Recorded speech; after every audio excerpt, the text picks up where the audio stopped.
Assalamualaikum warahmatullahi wabarakatuh. Apa kabarnya hari ini Ananda semua? Semoga dalam keadaan sehat walafiat, tetap berada di rumah karena kondisi yang sekarang ya, kita harus selalu memperhatikan protokol kesehatan, jaga pola makan, dan jaga kebersihan. Baiklah Ananda semua, kita kemarin 2 pekan yang lalu kita sudah melaksanakan penilaian tengah semester. Untuk hasilnya bisa kalian lihat ya, langsung di Edmodo karena sudah Bunda koreksi. Nah, hari ini kita akan melanjutkan ke materi selanjutnya, yang mana yang mana kemarin kita sudah belajar bab 2 tentang norma-norma yang berlaku dalam kehidupan bermasyarakat. Nah, hari ini kita akan melanjutkan ke materi selanjutnya bab 5, yaitu kerjasama dalam berbagai bidang kehidupan.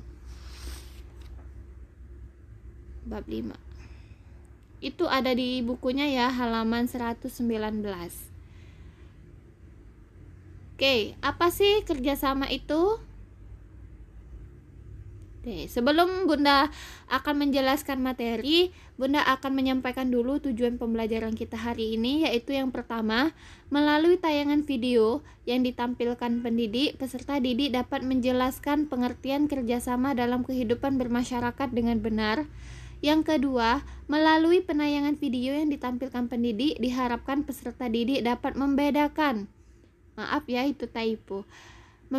antara tolong menolong dan kerja bakti. Oke, kita akan langsung saja ke tujuan pembelajaran. Yang pertama, kita akan belajar pengertian kerjasama. Nah, sebelum Bunda menjelaskan apa sih kerjasama itu, ini Bunda ada satu gambar. Bukan satu gambar sih, ini ada gambar. Ini ada gambar anak-anak SMP. Bunda kurang tahu ini SMP mana dan kurang tahu juga kelas berapa. Mereka lagi bekerja sama membersihkan kelas. Ada yang membersihkan dalam ruang kelas, di luar kelas. Itu kan ada kan yang membersihkan kaca, menyapu. Terus ada juga mungkin di dalam yang mengepel, ada yang membuang sampah. Nah, itu di dalam kehidupan sehari-hari bisa kita juga lakukan. Kalau di lingkungan sekolah, ya pastilah ya, kalau kalian nanti mulai masuk kembali ke sekolah, Bunda Walasnya pasti akan membagi jadwal piket. Jadwal piket itu biasanya terdiri dari 5 atau 6 orang setiap hari itu. Nah, kalian harus menjalankan tugas-tugas piket yang telah diberi ke Bunda Walas, berbagi biar pekerjaannya cepat selesai, dibagi. Ada yang menyapu, yang mengepel, membuang sampah, membersihkan merapikan tempat buku, merapikan rak sendal. Nah, kalau kita bagi-bagi, insya Allah pekerjaan itu akan cepat selesai kalau dilakukan dengan kerjasama. Ini ada lagi gambar satu lagi. Nah, kalau ini di halaman sekolah, masih di lingkungan sekolah ya, yang Bunda tampilkan dari 2 gambar ini. Tadi di sekitar kelas, kalau ini sudah di halaman sekolah. Ini ada Ananda mungkin ini SMP juga, yang lagi membersihkan selokan, menyambut rumput, ada yang menyapu. Itu kan semuanya bekerja. Nah, dari kedua gambar ini semoga kalian sudah mendapat bayangan lah ya sedikit apa sih tujuan dari kerjasama itu. Nah, baik, sebelum itu kita lanjutkan lagi. Nah, makna kerjasama dalam hidup bermasyarakat. Oke. Dalam Kamus Besar Bahasa Indonesia, kerjasama itu berarti kegiatan atau usaha yang dilakukan oleh beberapa orang atau lembaga pemerintah dan sebagainya. Itu ya jadi pengertian kerjasama menurut Kamus Besar Bahasa Indonesia. Mengapa sih kerjasama itu penting? Kita sudah ketahui bahwa manusia adalah makhluk sosial. Artinya manusia tidak bisa hidup sendiri, namun harus hidup berdampingan dengan manusia yang lain. Mengapa begitu? Ya, karena setiap saat manusia pasti memerlukan bantuan orang lain dalam menjalani kehidupannya. Ada nggak kalian yang bisa hidup sendiri? Nggak bisa lah. Kalian aja kalau di rumah pasti perlu bantuan orang tua, adik. Nggak mungkin kalian bisa berdiri secara sendiri. Demikian juga dalam hidup berbangsa dan bernegara, kerjasama mutlak diperlukan. Nah, ini jadi makna kerjasama menurut Kamus Besar Bahasa Indonesia adalah suatu kegiatan atau usaha yang dilakukan oleh sekelompok orang, lembaga, pemerintah, dan sebagainya secara bersama-sama untuk mencapai tujuan bersama pula. Itu jadi makna kerjasama atau pengertian dari kerjasama. Oke, mungkin ini ya sedikit saja ya tentang kerjasamanya.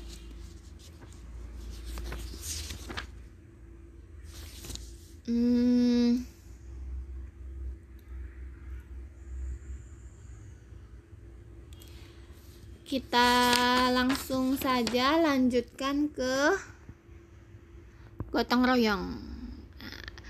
Apa sih Bunda perbedaan gotong royong dan kerjasama? Kerjasama itu sebenarnya sama saja seperti gotong royong.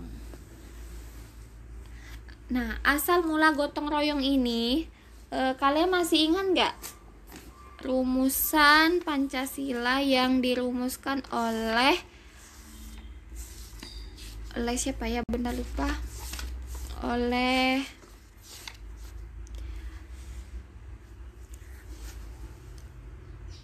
Soekarno.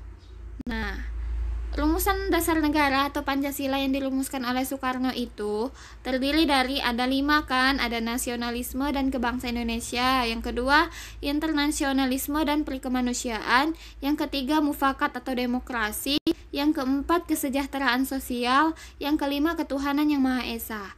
Nah, dari kelima butir Pancasila itu kemudian Soekarno meringkasnya lagi yang disebut dengan Trisila. Jadi ada 3 yang isinya. Yang pertama yaitu sosionasionalisme, yaitu gabungan antara kebangsaan Indonesia dan perikemanusiaan. Yang kedua ada sosiodemokrasi, gabungan demokrasi dan kesejahteraan. Terus yang ketiga ketuhanan. Nah, ketuhanan ini berdiri sendiri, dimaksudkan untuk menjiwai dasar sosialisme dan sosiodemokrasi. Kemudian menurut Soekarno, Trisila tersebut jika diperas lagi menjadi Ekasila, yaitu gotong royong. Nah, prinsip Ekasila atau gotong royong ini adalah mendirikan negara yang bergotong royong. Artinya satu untuk semua, semua untuk satu, dan semua untuk semua. Nah, itu jadi ya asal-usul gotong royong nih. Karena sejatinya Indonesia memiliki bentuk kerjasama yang khas yang disebut dengan gotong royong, yang asal mulanya itu rumusan Pancasila yang lebih diringkaskan lagi oleh Soekarno disebut dengan prinsip Ekasila atau gotong royong. Nah, gotong royong berasal dari kata gotong yang berarti pikul dan royong yang berarti bersama-sama. Dengan demikian, gotong royong bermakna bekerja atau menyelesaikan tugas secara bersama-sama untuk mencapai hasil yang diinginkan. Sama saja ya, tujuannya itu untuk mencapai hasil yang kita inginkan. Nah, tadi tujuan pembelajaran yang kedua kan kita harus bisa membedakan antara tolong menolong dan kerja bakti. Jadi ini perbedaannya. Gotong royong itu dibagi menjadi 2, ada tolong menolong dan kerja bakti. Oke, sebelum Bunda menjelaskan apa sih perbedaannya, oh ya, gotong royong itu banyak ya nak di setiap daerah. Di setiap daerah itu memiliki istilah yang berbeda-beda. Kalian bisa lihat di bukunya halaman 121. Kalau di daerah Aceh, istilah gotong royong itu disebut alang tulung. Nah, kalau di Sumatera Utara, Medan, itu istilah gotong royong disebut dengan siadapari, raron, atau marsiurupan. Begitu juga di Sumatera Barat, istilahnya disebut hoyak tabuik, Riau, Batobo. Nah, banyak itu ya ada di bukunya. Jadi istilah gotong royong ini di setiap daerah itu berbeda-beda menyebutnya ya. Tapi kalau yang khas di Indonesia disebut dengan gotong royong. Oke, Bunda lanjutkan. Jadi perbedaannya antara tolong menolong dan kerja bakti. Kalau tolong menolong itu lebih ke untuk kepentingan perorangan atau kelompok. Sedangkan kalau kerja bakti untuk berbagai kegiatan yang bersifat umum. Nah, maksudnya ya tolong menolong. Tolong menolong ini lebih ke untuk kepentingan perorangan atau kelompok. Nah, dalam praktiknya, Bunda contohkan misalnya tolong menolong itu terjadi dalam pertanian, kegiatan rumah tangga, pesta, perayaan, dan bencana atau kematian. Biasanya untuk kepentingan perorangan atau kelompok. Nah, itu ya kalau dalam segi praktiknya tolong menolong itu bisa diimplementasikan dalam kegiatan seperti ketika ada bencana, pasti orang saling tolong menolong lah ya antar kelompok. Dan kalau kerja bakti dalam segi praktiknya yaitu ini lebih ke kegiatan yang bersifat umum. Yang bersifat umum yang biasanya juga untuk kepentingan bersama. Misalnya membersihkan saluran air atau tempat ibadah. Ingat ya perbedaannya, kalau yang tolong menolong ini lebih ke untuk kepentingan perorangan atau kelompok, dan kalau kerja bakti lebih ke umum ya. Maksudnya umum ini tempat umum, misalnya itu kan kayak masjid kan, itu kan tempat umum, bukan milik pribadi atau perorangan. Nah, itu perbedaannya. Nah, selanjutnya ini Bunda jelaskan lagi sedikit. Gotong royong bermakna bekerja atau menyelesaikan tugas secara bersama-sama untuk mencapai hasil yang diinginkan. Ini yang tadi ya makna atau pengertian dari gotong royong. Nah, selanjutnya dalam melakukan gotong royong itu kita pasti akan mendapatkan hambatan atau dorongan. Nah, jadi faktor pendorongnya itu apa saja sih Bunda? Yang pertama itu faktor pendorongnya agar dapat bertahan hidup, manusia perlu menjaga hubungan baik dengan sesamanya. Jadi ya nak, jika kita ingin melakukan gotong royong, kita perlu dulu melakukan hubungan baik dengan orang lain. Karena jika kita dari awal sudah nggak mau melakukan hubungan baik, ya gimana mau melakukan gotong royong? Nggak bisa terwujud lah ya, nggak bisa mencapai hasil yang kita inginkan. Terus yang kedua, agar dapat bertahan hidup dan diterima, manusia perlu menyesuaikan diri dengan lingkungan dan anggota masyarakat yang lain. Ini yang kata Bunda tadi berkaitan saja ya dengan yang nomor 1. Kita harus harus bisa menyesuaikan diri atau beradaptasi, baik di lingkungan sekolah. Ketika kalian kan kalau kelas 7 kan baru ya, siswa-siswa baru ketemu dengan teman-teman yang baru. Nah, kita harus bisa beradaptasi dulu dengan teman kita. Teman yang mana sih yang bisa kita ajak gotong royong atau kerjasama. Nah, jadi itu merupakan hal yang perlu dilakukan sebagai kita manusia agar bisa menjaga hubungan baik dengan manusia yang lain. Terus yang ketiga, ada kesadaran untuk saling membantu dan mengutamakan kepentingan bersama. Nah, kalau dari dalam diri kita nggak punya kesadaran untuk membantu dan mengutamakan kepentingan, ya gimana, pasti dari hati kita pengennya sendiri terus, tapi kita nggak mungkin ya nak hidupnya sendiri terus.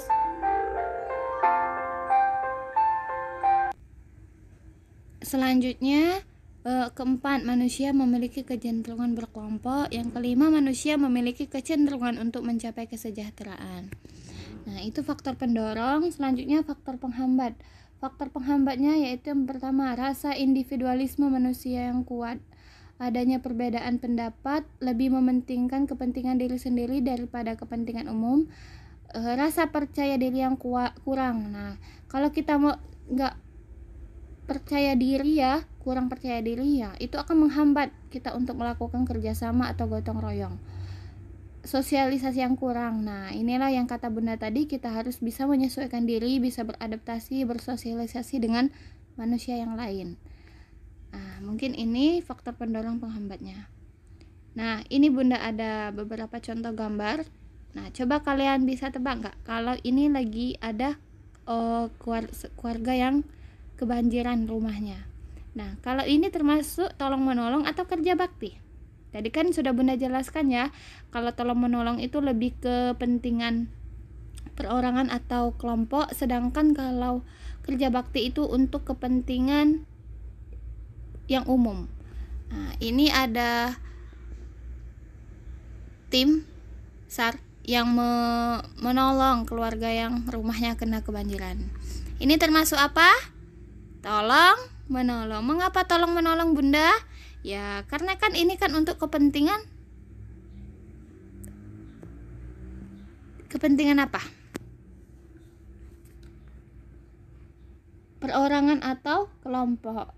Ini ada keluarga yang kena kebanjiran, ya kita harus menolongnya lah. Kalau kita punya kita pasti bersimpati lah terhadap keluarga ini. Nah, itu ya tujuannya. Terus kalau ini, kalau ini membersihkan masjid. Masjid itu tempat umum, berarti kerja bakti. Kalau yang bersifat umum, kegiatannya umum, itu disebut dengan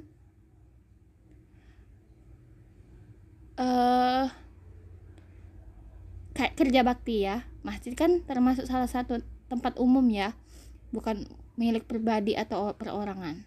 Ini orang yang sedang mendonorkan darah. Nah, ini termasuk untuk kepentingan perorangan atau jadi ini termasuk tolong menolong. Ini juga menolong rumah yang kebakaran. Ini termasuk tolong menolong juga. Nah, kalau ini kegiatan membersihkan selokan. Ini gotong royong dalam bentuk kerja bakti. Selokan itu kan milik umum, bukan milik pribadi ya. Jadi ini termasuk kerja bakti.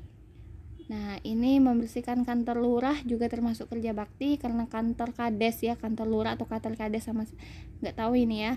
Itu juga milik umum. Itu termasuk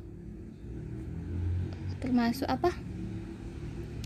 Kerja bakti. Dan ini ada kakek yang menolong siswa. Nah, lagi mau nyebrang, ini termasuk tolong menolong untuk kepentingan perorangan. Ini membangun jembatan atau memperbaiki jembatan yang rusak, termasuk kerja bakti, karena jembatan itu milik umum, bukan milik perorangan. Ini juga memperbaiki jalan juga umum ya, bukan milik perorangan. Ini termasuk kerja bakti. Dan ini menolong orang yang kecelakaan, termasuk tolong menolong karena lebih ke pribadi atau perorangan. Nah, mungkin itu saja materi yang Bunda jelaskan hari ini. Jadi ada dua tadi, pengertian kerjasama dan perbedaan antara tolong menolong dan kerja bakti. Semoga dari penjelasan ini bisa kalian pahami ya apa yang Bunda jelaskan ini. Jika ada yang ingin tanyakan, boleh lewat Edmodo via komentar atau di pesan, di chat. Mungkin itu saja penjelasan dari Bunda. Terima kasih untuk yang sudah mendengarkan penjelasan Bunda ini. Bunda akhiri, wassalamualaikum warahmatullahi wabarakatuh.